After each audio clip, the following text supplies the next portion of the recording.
Okay, so to continue my analysis, my reflections on some of the main political parties in this upcoming general election, it leads me now to the SNP. Now, I'm not going to pretend that I'm neutral in these videos because I'm not. I have my opinions and I am a major critic of the SNP, primarily because I believe in the United Kingdom and I don't want to see this country broken up, and they are the primary proponents of breaking it up. It's that simple. Um, Now, regarding the politics of it, this is again, I feel, a reason why Theresa May has done something quite clever. Because one of the main arguments that Nicola Sturgeon has been using up to now is that Theresa May has no personal mandate. If, in the probable event that the Tories win this, Theresa May will have a much stronger personal mandate. That will make it harder for Nicola Sturgeon to argue that point. Why have the SNP abstained from this vote that's going to take place today on mandating the general election? Firstly, it's almost certain to pass. I can't see a situation where that really doesn't pass. Why abstain? It makes me think Nicola Sturgeon doesn't want to get herself into a trap. As leaders go, I actually think Sturgeon is quite a capable leader of her party, believe it or not. I disagree with her on almost everything. I'm a staunch unionist, and for that reason, obviously, I'm not a huge fan of Nicola Sturgeon. However, as a politician, as a political mover, I think she's smart, and I think she is a good SNP leader. Dare I say it? I mean, if I was in the SNP, put it this way, if I wanted Scottish independence and I was an SNP supporter, I'd probably be quite happy with Nicola Sturgeon. Clearly, she's capable.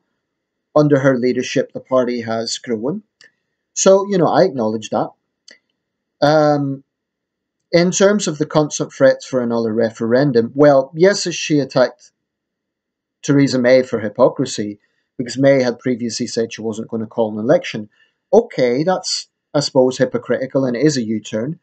But Nicola Sturgeon and the SNP is in no position to be lecturing anyone about U-turns.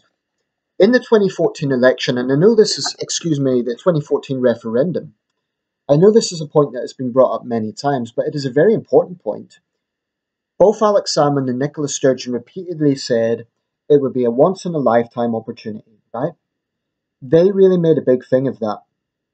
There would be a once-in-a-generation, once-in-a-lifetime, they said both things, opportunity for the Scottish people to choose their own direction, as they put it. Well, the Scottish people made their choice, and it was a resounding choice.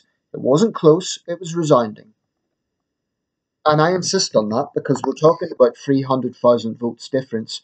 More than that, actually, almost 400,000 votes difference in a country of 5 million people on a very high turnout. So that was a decisive victory for Better Together. There is absolutely no credible way in any other part of the world a separatist party would be simply allowed to hold a country to ransom, as the SNP are doing. The United Kingdom is a country, despite what they think, and Scotland is, despite what they think, part of the United Kingdom. So the EU referendum was a nationwide decision. The SNP knew this. We made that choice as the United Kingdom. I will say one thing, and this is one of the very, very few areas I actually agree with the SNP, and that is that referendum probably was a Tory project. It was about internal politics of the Tory party. I think David Cameron chose to do it.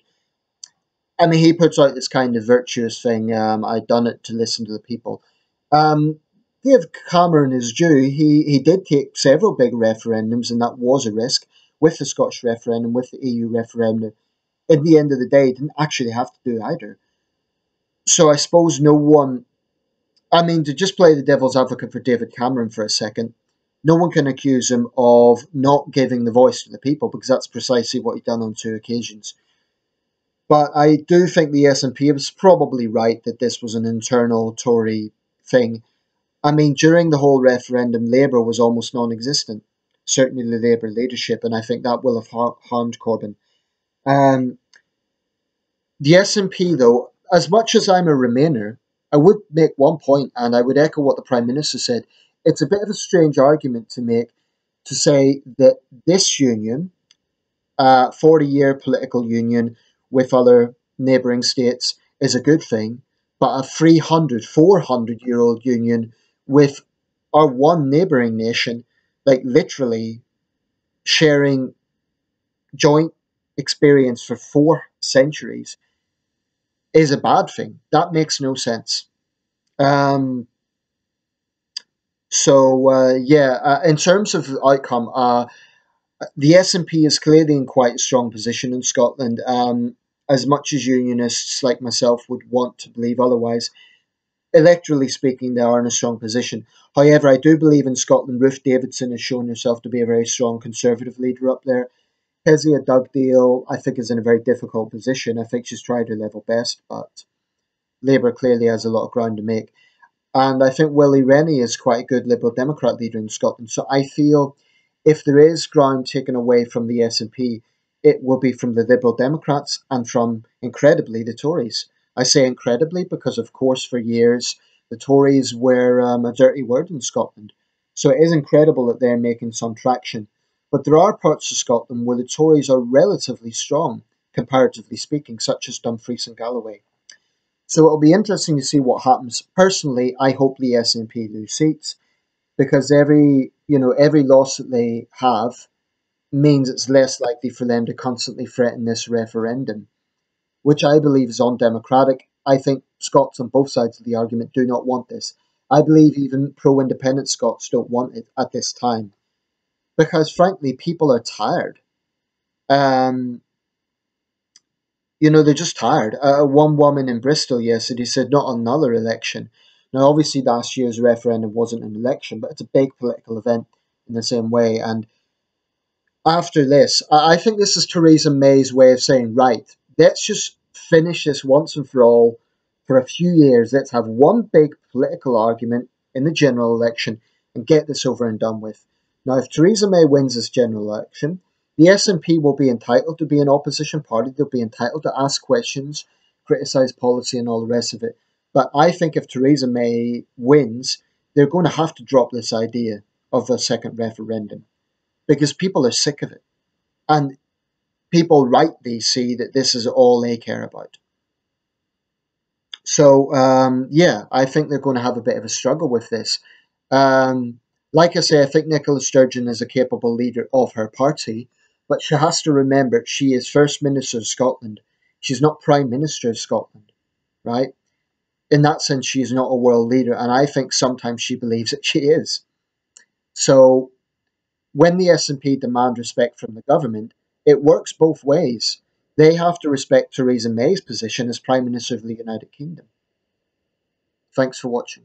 And if you're interested, feel free to subscribe and check out my other videos. I'm going to be going through each of the main parties.